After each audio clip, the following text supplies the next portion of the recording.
When you buy an M4, financial experts advise that your car should cost you between 10%, and when you're taking everything into account, your insurance, your maintenance cost, and all the other costs, maximum 20% of your salary. Now, if your M4 takes 60% of your salary, Shucks. if you spend your money recklessly at a young stage, right, it means you are increasing the number of years you're going to need to work. The main important thing about you having a salary is you being able to buy an income generating asset. So it enables you to buy. Hey, yo, welcome to another episode of In the Making. So guys, today we got for you a special guest, as always. But before I introduce my guest, I have to introduce my son, my beloved son, Nigel Boy. I'm good on yourself, man. How do you feel today? Yeah, I feel nice being sired by you. Thank you. So today, guys, as you saw by the thumbnail, we have an exciting topic, and this topic will be discussed even further by Mr. Mandilake Nondenja. Welcome to the podcast. Thank you, gents. Thanks for the invite. It's a pleasure. Good to be here. Yeah. So my first question for you, Mr. Mandilake, is if your salary isn't meant to afford you an M4, then what is the real purpose of your salary? Oh, yeah. Good question. So our salaries first are to afford us an opportunity as employees.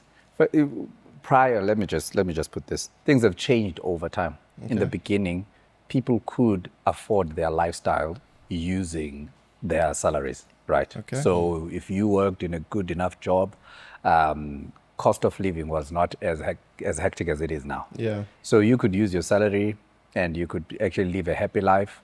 Also, your pension and your retirement funds were quite good enough to sustain you without you having to buy lost time or anything like that, which is now the case due to inflation, due to high cost of living, due to everything having changed. So at this particular point, the purpose then of your salary seemingly has changed over time. Okay. You now have to have an entrepreneurial approach to your living as an employee. So it's no longer safe to just say, oh, I earn a salary at the end of the month. You see a lot of people now saying, I have a job, but I have a side hustle. There's a whole lot of that because people now understand they need to have more than what is actually coming from the employer. Okay. We'll talk about the high exposure to taxes when it comes to salaries. But then now, the main important thing about you having a salary is you being able to buy an income-generating asset. So it enables you to buy an income-generating asset. Okay. So that you can then use the income that comes from that asset in order for you to sustain your lifestyle. Okay, cool stuff. My second question is, why do you think so many people, especially in their 20s, equate success with what they drive instead of what they're building? That's a very interesting question, right? So, in the absence of good, bad becomes good. So I'm gonna say that phase first so that I can explain what I mean. Okay. In the absence of good, bad becomes good. If there is no proper education from home, so as to help you as a young person who's growing up in that environment understand what is success, what does success mean, besides what you see out there, because if you don't get education at home, you're going to pick up things outside. Okay. Now, let me bring this home.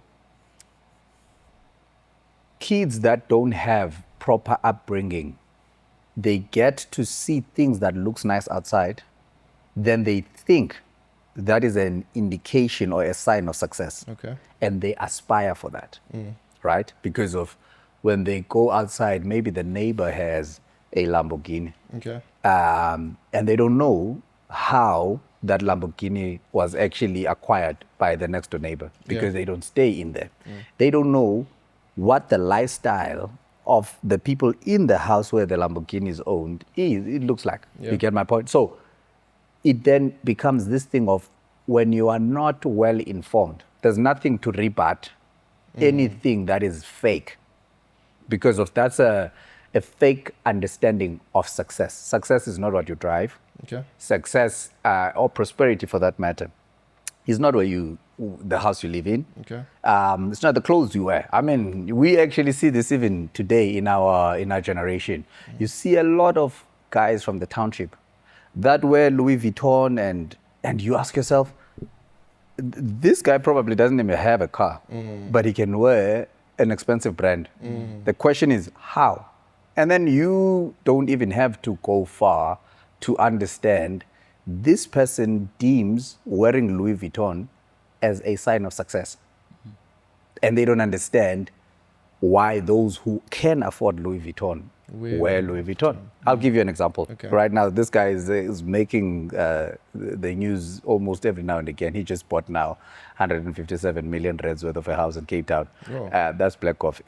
So, yeah. So, and I mean, he's been...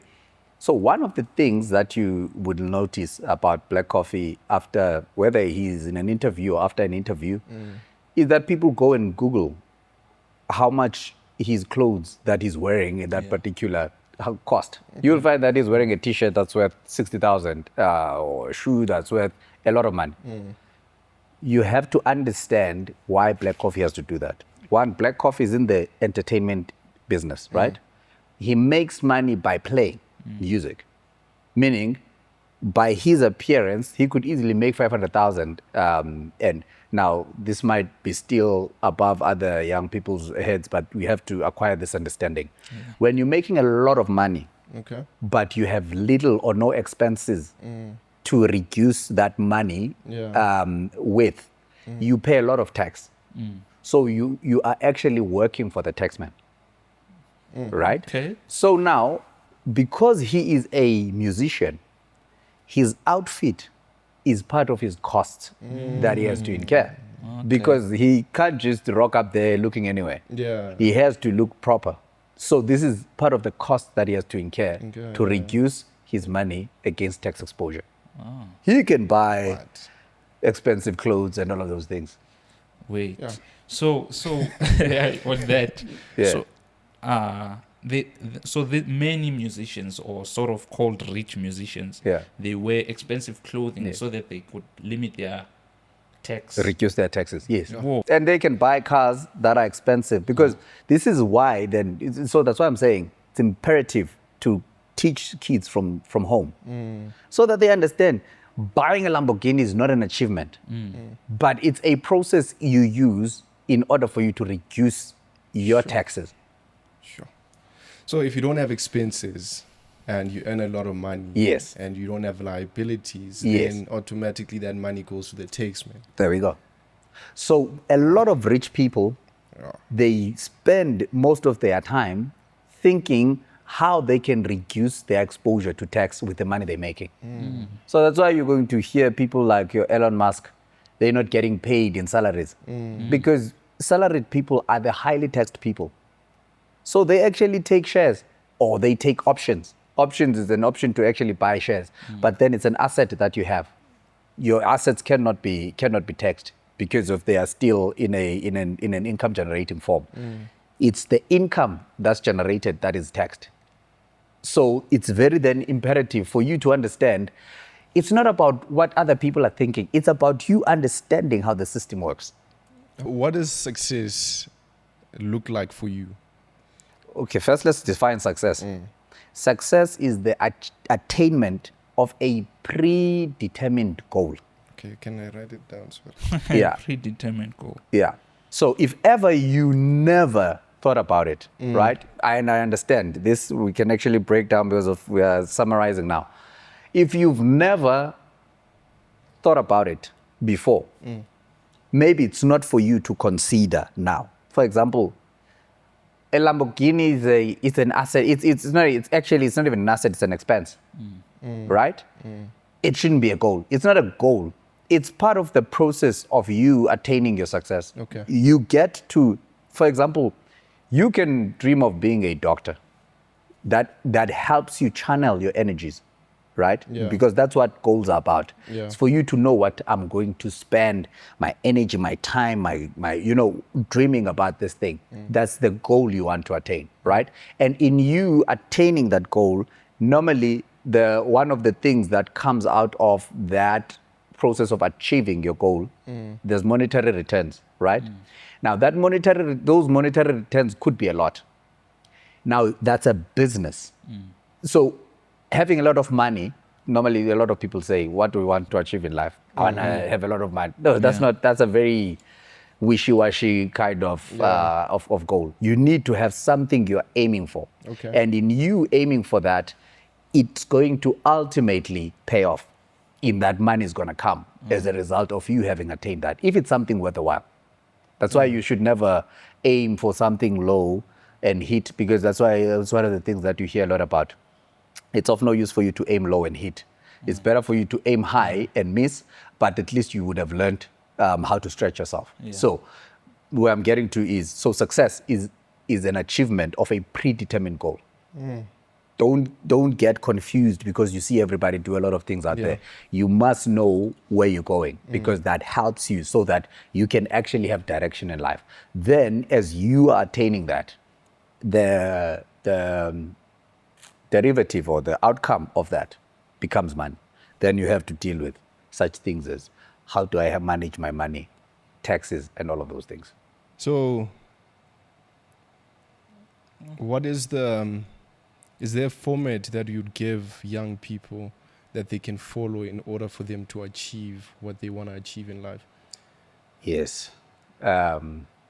Firstly, you have to know who you are. Let me maybe lay a foundation on this.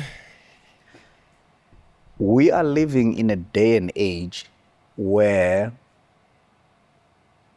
what is outward is more appealing than what is internal. True. That's why now we get attracted to people because they have expensive clothes. True. We don't emphasize the importance of character. Character is very important. Character is who you are when nobody's looking. Now, if you took a lot of the people that you see that are now celebrities and all of these other things that you see, you check how much time they spend on their own just to establish who they are. Because everybody has a personality when they are in the midst of everyone. True. But you now need to break down that and actually want to find, who are you? So as an individual going to success, you need to understand who you are. Yeah. Because after understanding who you are, you have to ask yourself, where am I going? Because now those things are going to help you determine what is important to me, which will differentiate you from the next person. Because the reason we are different is not because we're coming from different houses. No, it's because of our priorities are different. That's why you're going to find kids of the same age might not embrace the same things. You take a kid who grew up in Asia. Those kids, I have a friend who actually was a teacher there for a number of years. They're doing cryptography at grade 6. Here we are still playing at grade 6. Do you get my point? Yeah. Because priorities are different. Now, also when you zoom down to homes now, each home is different. Yeah. Now, that's why you cannot adopt your next door neighbor, your friend's dream and make it yours. Because you don't have the energy, you don't have the reason that's strong enough. When Simon Sinek talks about, you must understand your why. Yeah. Your why is what gives you the energy to wake up and run and run after the thing that you want. So we're now talking, you must know who you are, you must know where you're going. But how do you discover who you are? Very good. So this would then go as far as belief, because of who you are goes as far and as deep as what is your belief, firstly, because that will inform the person that you are. Okay. I'm a Christian, I'm a believer. I believe that I come from God's creation, I'm God's creation. God made me. Yeah. So as much as I have the lineage of my mother and my father, over and above that, the Bible gives me an understanding of who I am. Do you get my point? So my mother and my father's limitation then do not determine my limitations. Your identity. Do you get my point? Yeah. So yes, my identity. So I then am able to transcend the fact that my mother and my father were illiterate. Okay. Therefore, my future then has to be determined by that, if you get my point. Yeah.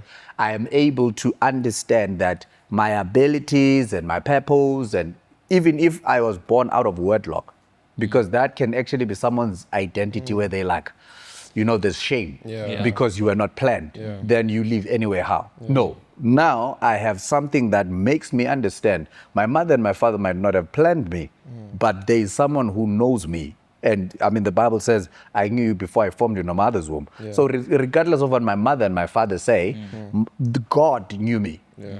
Therefore, I cannot try to fit into this small idea that, my mother and my father didn't know. Yeah. And that's why now, coming from the broken background that I come from, I don't allow that to actually determine or define me for that matter. So that's why now my ability to think better about myself is not informed by what they said. Yeah. It's informed by what the word says. Yeah. So anyway, without me being preachy today. So in short, you should know who you are based on whose you are, who created you. Yes, because if you only trace yourself back as far as your parents, a whole lot of people would not go far actually. They would be very limited in terms of what they can do and where they can go. True. Do you get my point? Yeah. But then you actually have a father who is infinitely great, who owns the whole world. So then your mindset it changes then. You know that there's more for me to actually go for than what my background looks like. Okay, so still on that, how do I close off my ears so that I know where to focus? Because there are too many voices sometimes. Yeah. So that's very critical and very key. We have this thing called time, and you have the freedom of movement, freedom of expression, freedom. All these freedoms are there for us, firstly, to choose where we spend our time. Firstly, you cannot reap out of what you did not sow. A whole lot of people, as I've said, are spending a lot of time in the midst of everyone. They don't have time to sit alone to face and discover themselves. Because for you to be able to silence the noise, you must be able to be still. Because of the noise is not going to get any better out there. We are becoming a bigger population. We are becoming overpopulated to a certain point. So outside, the noise is going to be there. You have no control of what's happening outside, but you have control of what's happening inside. So if you spend time, if you wake up and actually spend time with yourself, spend time with God, spend time with the things that matter most, you are imprinting in your mind what matters. So that when you go out there, your mind does not get affected or influenced easily. Because as I said, when you predetermine your goal, even when you go out there and your direction is going this way and everybody's going this way, you don't go with everyone. You are going there because you have already set in your mind where you're supposed to go. That's where then the whole thing of commitment to what you are about starts. It starts from you predetermining where you're supposed to go. There's a saying that be the fish that swims against the stream. Oh, sorry, only a living fish swims against the stream. So when you are the person who is in control and in charge of your inner peace, right? You are the person then that is able to actually swim against the stream, which means you don't go with popular notion, but you take your own decisions. So your silencing the noise starts with you spending time with yourself. Starts with you making your own decisions that are not influenced by the guy next door or whatever. Then you are then able to go out there and be able to hear yourself more than you hear everybody else. So can we go back to the format? So you know yourself, you know where you're going. Okay. So on the knowing where you're going, it's imperative also to know where you come from. So the whose you are also Yeah. is very imperative. So where you come from and where you're going. Where you're going. Actually, by the way, now I'm remembering because Miles Monroe, the late Miles Monroe speaks, I think there's a book he wrote called The Pursuit of Purpose, something to that effect. Okay. But he talks about these existential questions. I think there are 5. It's the who, is the where, is the why. Yeah, but I'll remember them. It's been a while since I. But anyway, so it's imperative then to know where you're going, because that, I think, it cuts through the noise. It actually silences the noise for you, so as to know that my dreams are valid. You know, because of when you first make the dream alive within you, it becomes so powerful that anything that is not in line with that dream, it actually kind of is repelled.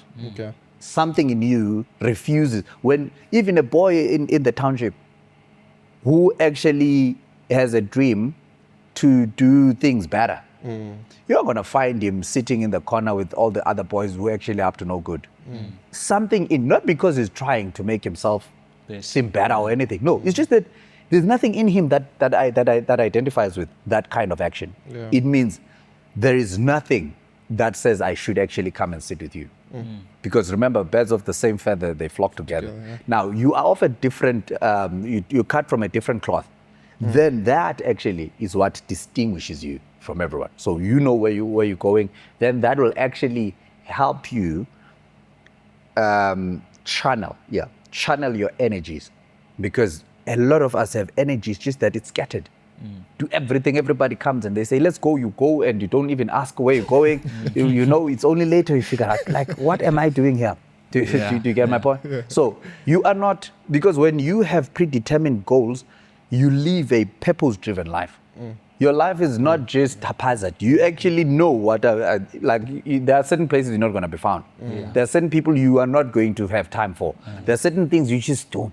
It's like, this thing is not, it's not adding anything to what I'm about. Then you actually are going to move away from that. So it helps you. Knowing who you are, knowing where you're going, it also is going to inform the fact that you know where you come from. Because where you come from is very imperative, again. Goes beyond your mother and your father. Then it actually speaks to your abilities. Your abilities are not determined, again, by where you're born.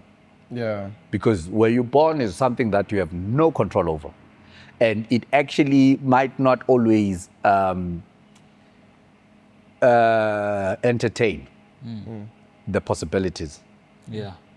Because of your possibilities are limitless when you understand you have infinite potential. Because potential is latent power. It's actually power that is unused. Yeah. It's within. But it needs you to expose yourself to things that demand that it actually show up before it can come forth. But if you never put yourself in situations where more is demanded from you, then you'll never discover what you're capable of. Oh. Life lesson. Life lesson. Okay, I remember having a conversation with you where you were teaching me that it's important for you to write down your vision. Sure. So I want you to touch more into that and explain to the other youth that why is it so important for you to write down your goals? Okay. So that just the exercise of writing is just key to translate or to transfer what is in here onto the paper, because firstly, it's almost rehashing it. Because sometimes, like, I don't know how many thousands of thoughts we have in a day. And those thoughts, they're not going to come back twice. Okay. Yes. So if it came, you didn't entertain it, it goes. Do you get my point? Yeah. So a whole lot of us have a lot of ideas, but because of, it's like you're daydreaming and you never actually care about what you're thinking, because you're taking every thought as if it's nothing, then you're never going to retain or work on any of those ideas. But if you translate or transfer those thoughts onto paper, firstly, you are now rehearsing that idea in your mind. Okay. You're going to remember a little bit of it probably a day or two later. And then if you go back to it, at least you know you've got something you can go back to. You can develop that idea, because it might start off as a just an inkling, a thought. But as you actually keep going back to it, you are able to develop it and actually get more ideas around it. That's why we actually have a whole lot of things that are out there. We're seeing great buildings and all of those things. A building was somebody's thought at some point. But then someone actually decided, okay, let's see. And you don't have to always know everything when you started an idea. You actually drop the idea down, and then you actually, over time, things start coming together. And then all of a sudden you have a better picture. And then in no time, it's a full picture. Sure. So it's the conceptualization of things that are not there, because of our minds are able to capture something that does not exist. And then it's actually the creation process. It starts with the thought. Bible says, as a man thinks in his heart, so is he. So you have to understand the power of thought. Thought is what gives you possibilities. So when you write down your thoughts, you actually are also reinforcing, and you're actually just making sure that they stick in your mind. Your subconscious mind. Yeah. So I know we deviated, but now I'm just gonna bring us back a little bit. So my other question was, when someone earns their first good paycheck, what should they be doing with it instead of rushing to upgrade their lifestyle? Sure. Yeah, that is so important. Listen, upgrading lifestyle is something that it's not necessary first. That's the first thing people must understand. It's not. What does upgrading lifestyle mean? Because what people normally do, it's good for you to build a comfortable life as you get better in what you are earning, right? But what you are trying to experience now by probably just making sure that you buy everything your mind can think of, it's imperative that it is guided by what is the future return of what I'm using my money on right now. I'm saying that because time as a young person who just entered corporate, right, is very imperative.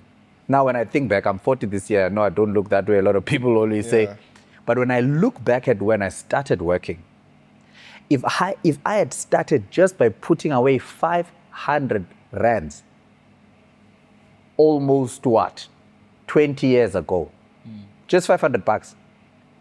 Right now, the money I would actually have, if I put that money towards something that's growing at the rate at which I'm investing now, I would have so much that I actually would be reaping. Do you get my point? Now, it means that the future perspective is more important than instant gratification. Because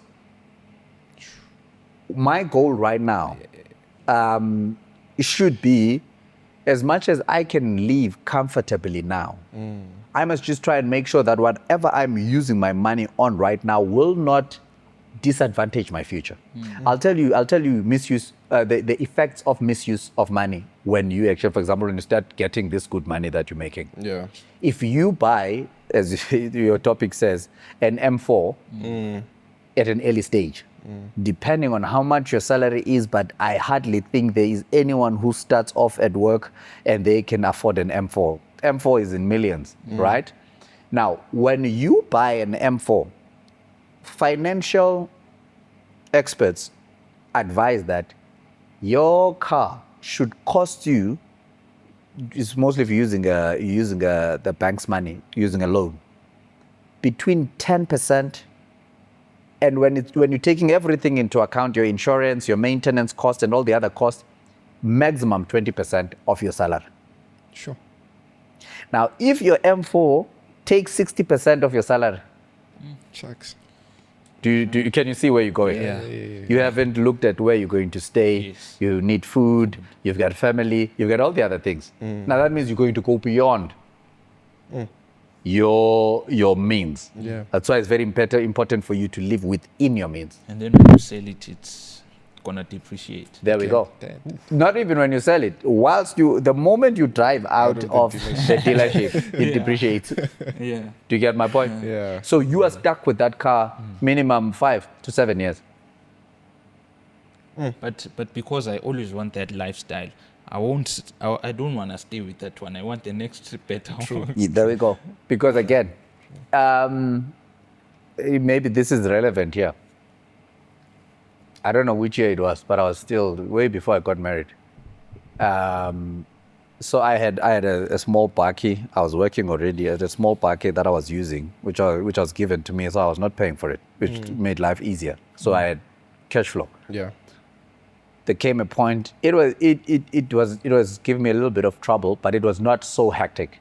I actually wanted to travel to the east. Well, we were in the Eastern Cape. I wanted to travel to the villages, so I needed a car that could actually move. So I was like, I decided on this time, okay, I'm gonna go and get a car that I can use, because of this car is not a liability, so I don't have a problem. I could actually take another car. So I go, and I went to buy a second-hand car, which was still in good quality. And it's just that I bought a BMW at that point. And the interesting thing is, I decided, I knew I could afford a car. I just did not predetermine that I would buy a BMW, right? So fine, I buy this BMW. It was within my means, not a problem. It was definitely not a 10%. I wouldn't, it was not a 10% of my salary, but I actually bought a BMW. Okay. Then I used this BMW, I think 2 years down the line, when I looked at how much, so I looked to see how much is outstanding, because I wanted to see how much impact I'm making. My goodness. It felt like I just paid less than 5% of the capital amount of this BMW after that time. I was like, no ways. And I was feeling it because at that time, I'm like, I'm single, I'm driving, it's a nice car. Yeah. It's just big space for no particular reason. And I'm just spending on this thing. It's fuel, because fuel consumption for BMW is not the same as with the bakkie.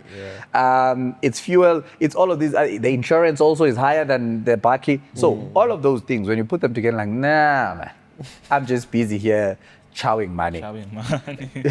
You get my point? And yet, if I had taken that money and invest it towards something, because again, the very important thing we need to understand about money is that money in its form, which is currency, is not appreciating, it's depreciating. Okay. So that means if ever I am holding my money like in the bank, I'm getting broke by day without me knowing, because inflation, first of all, is reducing the value of that. Now, let alone when I'm using this money in the wrong things, things that are just keeping on taking the little money that you have. So it means you have to think deep and long when you're thinking about money, because of what now I'm talking about is if I had taken that money as well, because I actually I sold that car. I ended up selling it and I sold it at a loss, and I said, I just want to get rid of it because I just want to save the money. Because I knew even if I sell it at a loss, at least I'll still have cash flow positive. I'll still be cash flow positive. Then I'll be able to do other things. So for me, the whole idea of investing as well came over time, because my mind had to think, I'm like, nah, man, I'm wasting money. And one of the things I spoke about, I think, with Ndando is, I'm not sure if it was Ndando, but I also, because I had a house at that time, it was a 2-bedroom house. Every time I was single, I would go in, I'd stay most of my time in this one room. And I was like, I have another room, I have a kitchen, I have a lounge. Those things are just sitting there. I don't have visitors. I don't have. So I was like, literally, I could have bought a bachelor, or I could have rented at that time. But for sure, that's another case again, because I want to do comparison of the difference between buying and renting when it comes to property. That's on for another day. We're going to touch on that later. Yeah, exactly. Yeah. So what would you have done differently? Had I known what I know now? Had you known what you know now? Okay. So what I would have done differently, firstly, if ever this car was giving me problems and I wanted to travel, I could hire. That's not a permanent expense. Like, it doesn't matter how much. I could hire actually for 20,000 even for that, because it would be 1 month expenditure, right? and drive the nice car I want to drive, go where I want to go and come back, return it. That's not a permanent thing. But with this, I have now committed myself for 5 to 7 years. Okay. That's a recurring expense on a month-to-month basis. Cash flow is going out. So I could have either hired or used another form of transport, but that would not commit me to long-term expenditure that's going to actually keep me bleeding. Number two, I'm not really regretting the buying the house though, because I mean, when I sold it, it was almost twice the price I bought it at. Okay. But I would have also done certain things differently because when I bought there, because I didn't understand hidden costs, rates and taxes, because it was in a complex and all of those things. When I started off, after having paid everything on my payday, I'd be left with 1,000 rand the next day for me to actually go through the month, which is very little. Sure. So I needed to first look at my affordability. Your house costs should be about 30 to 33% of your gross income. So you have to make sure that you look at those things so that you can still have cash for you to do other things. But it helped me because of made me hustle a bit. Yeah. What if I'm working, maybe I stay in CBD and then I work in Sandton? Is it imperative for me to get a car, maybe a second-hand car that I can use to Sure, I mean, when you're working, most of the time, it's mostly when you're working in a job that needs you to be in different places at times. Normally, it actually helps. It's a little bit more convenient because you can hop on the car and go. Okay. But it does not have to be an expensive car. Okay. It has to be a car that's in good condition. I mean, there are very much good second-hand cars. Good condition. It can take you from point A to point B. And you are comfortable with it. Okay. It's not going to cause you to always go and see a mechanic, whatever the case might be. Or if Uber is easier, because again, you want to look at what would be convenient, cost-wise as well as practically. Now, an Uber, it is safe, but I don't know because of your costing changes depending on whether it's peak time or not or whatever the case might be. You look at that and then you actually ask yourself, how realistic is it that I can use Uber to actually do these things? If it's not as realistic or when you look over time, I'm going to actually spend enough for me to actually pay an installment for a car. That would be mine. I might as well buy the car and actually just do that. So you actually just want to look at options that are going to kind of give you reason. Better, Yes, because you're not trying, again, it's very important for you to understand that car, you're not buying it for lifestyle. So it's not about who's going to look at it and think, oh, nice car, Josh, or not. No, it's about this guy is going to take me from point A to point B. And the nice thing is this guy is helping me generate money so that I can actually better my life. There was a what you call it trending topic. They said the rand, it should be at 7 rand when it's compared to the dollar.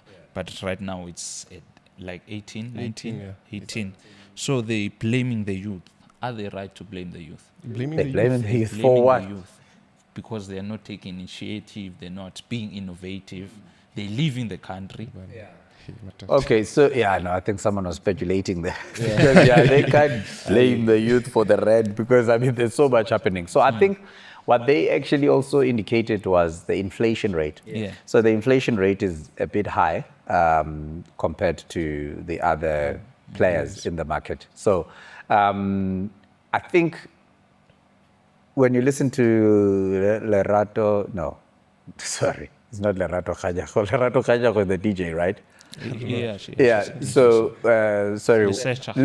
yes. Yeah. When you listen to Mr. Leseja Khanyago, he is actually stating that the economy of South Africa is doing better. right? Because there's quite a lot of things we take into consideration because this is macroeconomics. So for you to actually look at the strength of the rand and all of that, you have to take into account the macroeconomics and what the government spending and all the other things that are actually speaking to that. I mean, we're doing better now. Interest rates have been actually coming down quite a lot over time. That means and also I think there's a prediction that we might actually be moving to a positive 1.1% GDP growth for the fourth quarter of the year. Now, those things are contributing positively to the value of the rand. Also, we might actually be coming out of the grey listing. Grey listing is what we were in because of the whole money laundering and all that business. So those things are really the things that we can actually be looking at. I think they are trying to actually just find a way where people are more responsible with how they're using their cash. Because of right now, we actually can have, because one of the things that increases inflation is a lot of cash in circulation. Yeah. So that actually has to be kind of managed. We need to be better spenders. We need to find ways, because what people do also is to borrow a lot of money that they can't afford. Then that actually brings about negative financial impact. So I think there are just other things. That's why now they are even looking at reducing their inflation rate from 6%.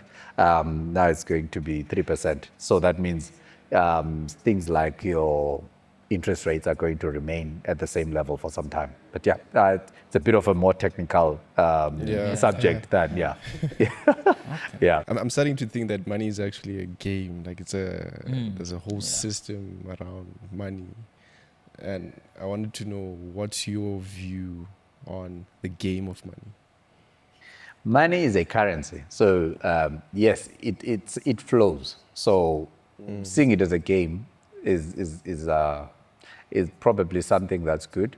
I'm saying that because, so understanding the system of money first, because of money is not just these notes that we are carrying around. That's fiat money. Now, by the way, you know where money comes from.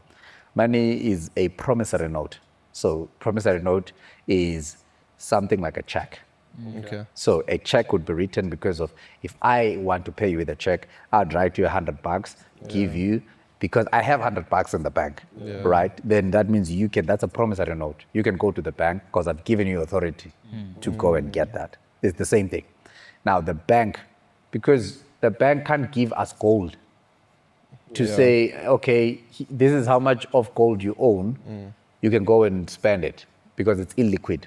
So they needed to have promissory notes. So the value of money is backed up by the amount of, used to be backed up by the amount of gold that is in the bank, right? So that paper is just paper without the gold. So it came from a transaction of value. So it's a trading, A trading, okay. Yeah, Okay. it's a medium of exchange. Okay. It's just like what grain was back in the day. Back in the day, times of farming, people used to grow grain. The more grain you had, the more food you had. However, because of the nature, again, I mean, I always like going back to farming because some of the things germinate or stem from there. Because of when grain is ripe, its ability, the durability of its stay also determined the value of it. So if you had a lot of grain, but you didn't have storage, that's going to ensure that it remains fresh and and usable. Then you need to get rid of it very quick. Okay. That means you would take that grain. If you can't consume it, it's not just for you to sustain your family. Then you would actually look at what other things do I want that are not grain. So I don't need food over the grain that I have. I have enough grain. Now I want a little bit of chicken. Someone is farming chicken. I'm gonna give them a certain amount of my grain so that they can give me chicken. Okay. So it became then a way of to barter trade. It was a barter trade at that time. Then over time, you needed something more liquid and more flexible than grain, because not everybody needs grain, but you actually need a whole lot more than the things that, so it then became technology. Technology over time actually translated to us then getting to currency. Okay. And now currency then is working in the manner in which it's working now, because of you are able now to buy anywhere in the world. You can actually bring, but for sure you will do You do your exchange, your currency exchange, and all of that. But coming back to what's my view on the game of money, regardless of where it is, money rules are the same because of the more of it you have, there are factors like your inflation, your taxes that affect it. You need to understand how those work and make sure that your use of money is taking into account those at the beginning or before you do anything rather than later. Because of a lot of people are just thinking that money is about you balling. Well, your balling has to be defined. Oh, what do you mean? Because of if ever you have money just for you to go and pop bottles, I question the way in which you actually obtain that money. Okay. Because most people that work hard for their money, they actually worry about where their money goes, how Yeah. quick it actually leaves their bank account. So it's very key for you to understand things like those. I work hard for this money, therefore it must not quickly leave my account when I actually get it. Because of one of the things you're using money for is to buy yourself time. I always talk about this. You're buying yourself freedom. If you spend your money recklessly at a young stage, Yeah. right, it means you are increasing the number of years you're going to need to work. So right now we're trading off money for the energy, or the And energy the and, future of in the your, future. because that means you're going to work longer than you would dream of. But if someone is doing it right from the beginning, they don't have to retire at 65. They can retire at 40. At 40, yeah. So you're buying yourself freedom. Okay, so if you're an entrepreneur, what are you exchanging ideas for money, or how is it working? Is it a combination of different things, or Entrepreneurship is actually more than, yeah, so exchanging ideas and all of those things, even employees now are doing that. Okay. Entrepreneurship is the ability to actually sell the production that comes out of your means of production. Firstly, you must be a problem solver if you're Yeah. going to be an entrepreneur.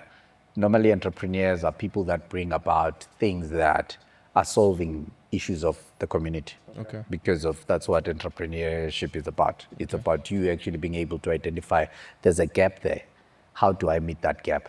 Nobody's actually looking at that. You come up with ways, you actually meet that gap, and then you get rewarded financially, right? Now there, you are not employed. You are doing your own thing. Okay. You actually are executing the idea that you have in order for you. So money again becomes the derivative of your execution of the idea, right? So that's the first. But when you're an employee, somebody else does this whole coming up with an initiative to actually solve a problem, then they actually employ you for you to achieve the goals that they actually have set. So you are not independent, you are under. So then this one, the entrepreneur can determine how much money they're making. You are subject to the entrepreneur or your employer Okay. in terms of how much you can make. So there are certain limitations that you actually have. But again, entrepreneurs, they stand chances of making it big because of they are not limited, but at the same time, they could actually just crash. Their risk and rewards are quite Great. massive in terms of disparity. So you actually have high risks. At the same time, you have high chances. So yeah, that would mainly be the difference. Yeah. So you touched on striving to be free, freedom of our time, rather. So let's say I have this idea. How can I execute it? Because I can say I don't have the money. I'm from the township, or and so on and so forth. The first thing that's imperative for someone who has an idea, because I would ask, are you working at least, or you just have an idea and you're trying to sell that idea? Yeah, I might be trying to sell the idea. Yeah. Again, it goes back to the opportunity that you see that exists, because people want to actually see what problem are you solving. Okay. right? That's the first thing. And also, how good is the solution you're bringing in solving the problem that's real? Okay. Because that would actually determine if people will be interested in partnering with you or not. Because if you have an idea that's good enough, you can actually, you might not even have money. You will actually get people that will come over, will come around because they're like, okay, Yeah. we've got the money, you've got the idea, let's go, right? You look at Mark Zuckerberg. I mean, when he started, his was to link people who are in different places and families and all of those. Initially, Facebook was not what it is, was not about what is actually being used for now. It might have seemed like a simple idea. And there was room for that because there was nothing that existed that was doing that. And technology was available to actually do that. He started off and he was not making a lot of money on it. But then over time, people saw, hey, actually, this thing is needed. You look at the guy from China, Jack,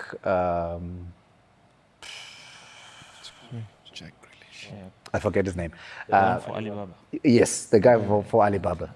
You look at his story of how he actually came about to be a successful business with Alibaba. He started off, and I mean, the guy was not even, he couldn't even land a job at KFC. So it was hectic for him. But he had an idea that he actually got to show over time that this thing is a timely idea. Funds came. So funds are not necessarily a reason for someone to actually come up with ideas or not. They actually are necessary to execute for sure. But then if you can actually get an idea good enough to actually show people that have money that, hey, listen, if you actually put your money in this thing, we can actually grow it, then people will come anytime. So how do I put myself in the spaces where I can find the funds? Oh, yeah, well, there are different spaces. I think, firstly, from the government initiatives, you've got a whole lot of places that are incubation kind of places where they would first look at your idea, help you with resources and all of those things for you to actually be able to start off at least in a mini setup to actually explore your idea. So you have to be able to go to those spaces again. That's a very important thing. You're not going to, people are not going to come to you. That's the first thing. You need, whenever you have an idea, you must have the energy to go out there and make your idea known. Okay. So that people can actually see if ever they want to put their money in, and then they would actually fund you. Okay. Thank you so much, Mr. Mandilake, for Thank you. such a masterclass. Yeah, and masterclass. Wow. It's been it blew my mind, you know, and I'm really Revelation. appreciative for that. Hopefully we can bring you again, Yeah, no, Yes. sure. have you on the podcast. And guys, he has a channel.